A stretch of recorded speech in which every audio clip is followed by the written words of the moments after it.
Hello and welcome to SweetSpotDFS. I figured I'd do a little preview video, a quick one at least, for the Puerto Rico Open, just to give you guys a little sense of what success has been like at this tournament for people that show up. So you can find timestamps in the description. Also, chapter mode's enabled, so the progress bar is cut up in segments. Just hover over them. You'll see what segment is what. But let's first start out with basically what we can predict as the target score. If the wins are up at this tournament, probably going to see higher scores like 12, 15. I mean, we've seen 7 under a winning score. If the wins aren't brutal, basically 20 under is the target score we're looking for. So if you're doing your own research, definitely look for golfers who can score low rounds. I wanted to besides the results, I want to come here and talk about the bucket system, because here we're going to find a lot of, last year, kind of what course history you need, as well as what kind of recent form that you need. And basically it's anybody who comes here who has not played the week before, or not the week before, the year before, is one of the favorites. I mean, if you look at this bucket, it's just grossly dominating the other buckets. So again, those that did not play here the year before, that's what you kind of want to select. I think it's mostly because young guys are coming into this tournament who weren't able to qualify for the WGC event. And the WGC event is obviously happening at the same time this tournament's happening. So I think that's where we see a lot of young talent come over here, do really well, finish inside the top 10. That's what this bucket's looking at, just finishing inside the top 10. So yeah, I think a lot of that kind of coincides with it. For the last week bucket, same thing. Overwhelmingly, the majority is golfers who did not play the week before and golfers who missed the cut, which all makes sense. Usually golfers, the tournament that happened before this one, or before this week, was the Genesis. That's a very difficult tournament with a very tough field. Now, I'm guessing some of your low-end golfers, your low-end veterans, they're coming here to try to get an easier, finish. This kind of counts as a normal PGA event. You will get exemptions, and you'll get a nice paycheck as well as FedEx Cup points. So I think, those savvy veterans, they're coming over here that, because they didn't qualify for the WGC event, they're here. So that is, again, the overwhelming majority favorite bucket. I should say that did not plays. The next one would be missed cuts. And then the other buckets really don't show up at all. So having course history here, and I guess what we can do really quickly is look at the course history in recent form bucket. As you can see, no course history, your number one bucket by far. And you can kind of see your min and maxes in here as you look at the columns. 3 is the minimum. Max is 11. We've seen 6 twice, so it kind of fluctuates. And then it's basically those that have 20 to 40 are your next ranked buckets. And then it kind of mixes in equally from there. When it comes to recent form, basically kind of your not so good golfers are coming in with recent form. You can see what the range is over here. This is your average finishing position range. So obviously 1 to 20, 20 to 40, 40 to 60, 60 to 80, so on and so forth. The number one bucket, 60 to 80. So really not coming in with good recent form is the key to this tournament. It really it's mostly because this is a JV event. A lot of your savvy pros are going to be coming here. The ones that aren't good enough to qualify for the WGC event, they're coming here, playing this tournament, and it's easier for them. Obviously, it's the strength of field isn't that difficult. So that's, that kind of lends itself as well.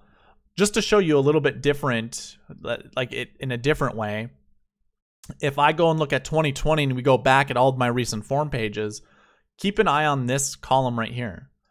A lot of it's in the red, and then the red is 60 to 80. Anything that's yellow is going to be 22. Anything that's orange is, I shouldn't say yellow is 22. Yellow is between 20 and 40. Orange is between 40 and 60. nobody has a light green recent form average coming into this. I'm not even sure if it's even possible.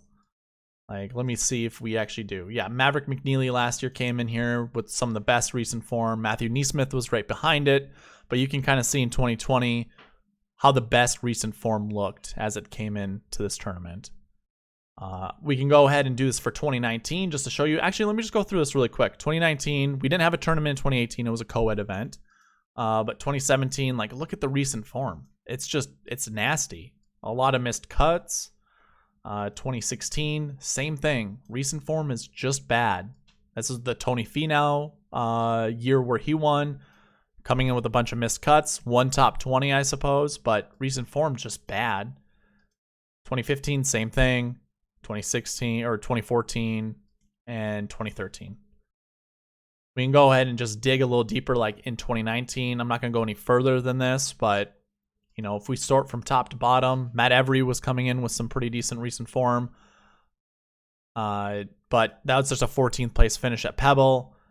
Finished 16th. Nate Lashley, you know, maybe so somebody who's in that second to third from the top for recent form might be the best golfer to choose from. And we can certainly look at that in the 2021. I forgot to create a filter for this. I'm going to do that really quickly.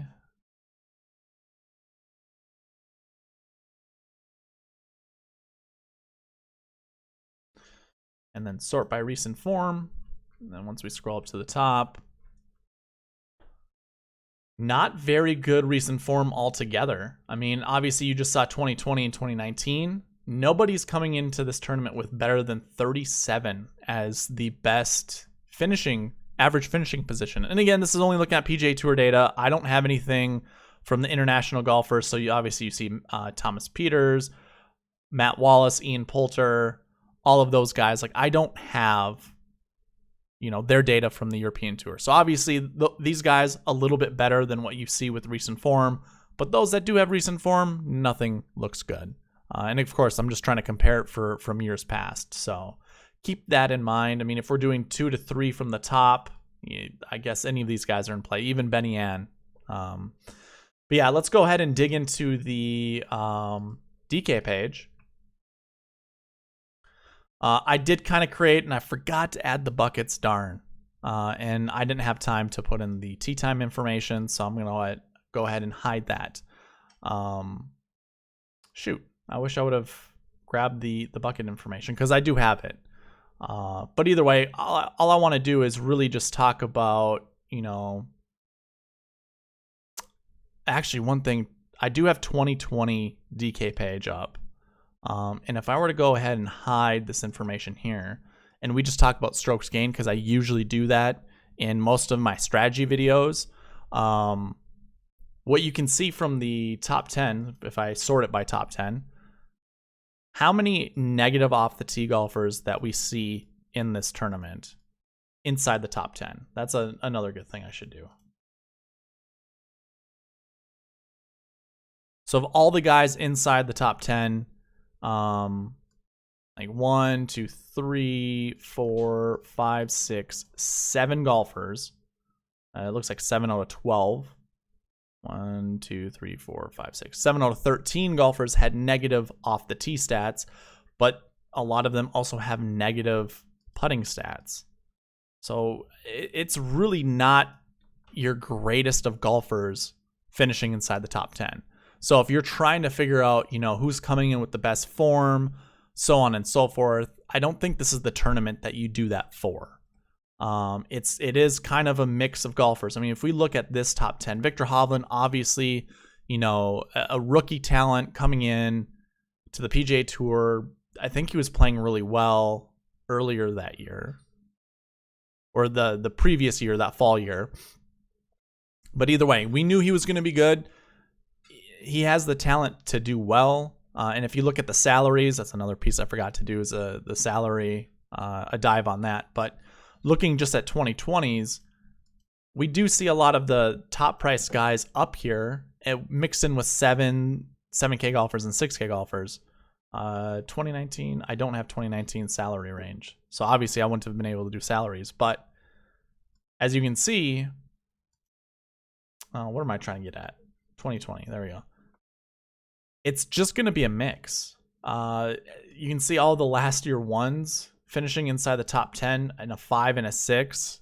It's just, do not hang your head on course history and do not hang your head on recent form. I know it sounds weird to say, but really you should be just looking at, like, here's your recent form, here's your course history. You know, I guess Grillo did have course history and had not played the year before, so Grillo might be the guy that you could actually hang your head on or hang your hat on for course history. But as for everything else, I'm not sure how I feel about it. So yeah, other than that, let's see. I can go through this list and just kind of show you who my favorite plays are. I really like Thomas Pieters. I really don't think anything's wrong with Matt Wallace either. Any three of these guys, I think, are going to find the top 10. If I was to hang my hat on one, it's going to be Thomas Pieters. He is an extraordinary talent, as is Matt Wallace. You know, I think they're maybe the two golfers that kind of stick out in this field. I think some other guys that are worth notable considerations. You know, Vegas has one on tour before. Tom Lewis, I think, is ranked inside the top 50 in the world. So here's the official World Golf ranking. Lewis is 78th now. I think he was 50 at that one point in time. But you can see their official World Golf ranking. That's probably going to be important to look at. Justin Suh is one of those golfers that a lot of people are talking about. A very good young talent. I think he was one of the top amateur golfers last year, as was Taylor Pendrith. He's an up-and-coming Canadian golfer that's really good. So definitely consider those guys. I like, you know, the Roger Sloans. Davis Riley's another young guy. Brennan Wu. I mean, there are good potential golfers in this field. Gordon, Ventura, even Bramlett. Steven Yeager had shot in a 59 on the Korn Ferry Tour not too long ago. So he's definitely worth a consideration. I should just say everybody is live. And if I was actually choosing based off of anything, I might actually kind of ignore golfers who have good course history like Sam Ryder or Will Gordon or Joseph Bramlett. I might actually ignore those golfers because we kind of want to do the opposite. We want to find guys that have bad course history and bad recent form. It's counterintuitive, but I think that's what this tournament kind of allows for. So like even a Sebastian Kaplan, he's a good talent. He could do well at this tournament. Peter Uihlein has done well at this tournament.